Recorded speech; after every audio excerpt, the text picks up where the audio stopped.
السلام علیکم ناظرین، جشن آزادی کا مہینہ ہو اور بزرگوں کے ساتھ جو مختلف واقعات ہیں وہ ذکر نہ کیے جائیں تو یہ مناسب نہیں ہوگا۔ میرے ساتھ اس وقت موجود ہیں عامر سہیل منٹو صاحب۔ منٹو صاحب یہ بتائیے گا، جشن آزادی کا مہینہ ہے اور اس وطن عزیز کو حاصل کرنے کے لیے کتنی ہزاروں قربانیاں دی گئیں، لیکن آج کل معاملہ کچھ اس طرح سے ہو رہا ہے، بدقسمتی سے جو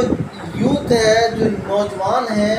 جو ینگ جنریشن ہے، ان کو ان چیزوں کے متعلق گائیڈنس جو ہے وہ نہیں دی جا رہی ہے۔ تو کیا سمجھتے ہیں کہ نوجوانوں کے لیے کیا چیز ہونی چاہیے، ان کو پتہ چلے کہ یہ وطن عزیز ملک پاکستان جو ہے یہ ہم نے حاصل کیا، اس کے لیے کتنی قربانیاں دینا پڑی اور کیا کیا جو اس وقت حالات تھے جن سے گزرنا پڑا؟ جی نعمان نور صاحب، سب سے پہلے تو آپ کا میں بہت شکریہ ادا کرنا چاہوں گا کہ آج یہ انٹرویو آپ نے ارینج کیا، اور دوسری بات یہ ہے میں تمام اپنے پاکستانی بھائیوں کو، بہنوں کو، بزرگوں کو، بچوں کو، نوجوانوں کو جشن آزادی پاکستان کی مبارکباد دینا چاہوں گا۔ اور آپ نے ایک بڑا ہی جو ہے نا اہم عمل ہے جس پہ آج توجہ دلانے کی کوشش کی ہے۔ اس میں کوئی شک نہیں ہے کہ پاکستان جو ہے ہمیں بڑی محبت سے تعلیمیں رکھ کے دی گئی کوئی چیز نہیں ہے۔ اس کے لیے ہمارے اسلاف نے، اجداد نے بہت قربانیاں دی ہیں۔ یقین جانے اگر ہم تاریخ کا مشاہدہ کریں، تاریخ کا مطالعہ کریں،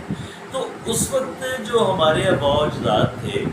وہ قائد اعظم محمد علی جناح، ہمارے جو قائد ہیں، پاکستان کے بانی ہیں، ان کی لیڈرشپ میں سب متحد تھے اور ایک ہی نعرہ تھا کہ لے کے رہیں گے پاکستان، بن کے رہے گا پاکستان۔ تو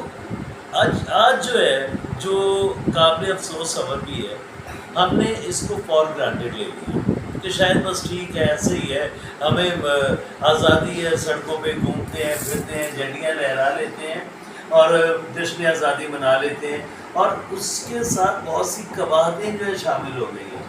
آپ یقین جانیں 13 اگست کی شام کو آپ جا کے دیکھیں، بڑی شاہراہوں پہ ون ویلنگ ہو رہی ہے، لڑکے جو ہیں ہلہ گلہ کر رہے ہیں، اور پہلے آپ کو یاد ہوگا، اور اس میں سر سوری سیکنڈ کر رہا ہوں، اس میں ایک چیز اور ایڈ کروں، آپ نے یہ ون ویلنگ کی بات کی تو یہ جو باجا اور ہارن اور اس طرح سے یہ چیزیں جو ہے نا یہ اپنا فرض سمجھتے ہیں، ہر لڑکا، ہر لڑکی، بچہ، نوجوان، ہر کسی نے آ کر باجا پکڑا، حالانکہ ہونا یہ چاہیے تھا کہ وطن عزیز کے جو ترانے ہیں وہ پڑھنے چاہیے تھے، درود شریف پڑھنا چاہیے، اللہ تعالیٰ کی عبادت کر کے اس کا شکر ادا کرنا چاہیے۔ بالکل ایسے ہی ہے، اور آپ کو پتہ ہے اس وقت جو ہماری یہ زمین ہے، یہ سیارہ جو ہے، یہ برہ ارض جو ہے، یہ ایک بہت بڑے مسئلے سے جو ہے وہ نپٹ رہا ہے، اور اس کو کہتے ہیں پولوشن کا مسئلہ۔ اور اس بات پہ ہم نے کبھی غور ہی نہیں کیا کہ نوائز پولوشن جو ہے وہ سب سے زیادہ ہمیں اثر انداز کر رہی ہے، تو اس کی ایک بڑی وجہ یہ بھی ایسے ٹھیک ہے۔ اور یہ جو آپ باجے بجانا اور مطلب لے کے اور پٹاخے بجانا، یقین جانے لوگ یہ بھی نہیں سوچتے کہ گھر میں بھی بیمار بھی پڑا ہو سکتا ہے یار، کوئی بچہ جو ہے وہ کسی ایگزام کی تیاری بھی کر رہا ہو سکتا ہے، کوئی بندہ جو ہے کوئی نماز اور دعا میں بھی اس وقت مشغول ہو سکتا ہے، کوئی اور بھی کام کر رہا ہوتا ہے، لیکن یہ سب بھول گئے ہیں۔ وہی میں نے کہا نا، فار گرانٹیڈ ہم لیتے ہیں، بس ٹھیک ہے پاکستان ہمارا ہے اور بس۔ اور کسی سے آپ پوچھ لیں کہ جشن آزادی منانے کا اصل مقصد کیا ہے، یہ تو بیسیکلی عہد کی تجدید کا دن ہے۔ ایگزیکٹلی، کہ انہوں نے ہمیں پاکستان بنا کے دیا، اور ہم تجدید عہد کرتے ہیں کہ ان کے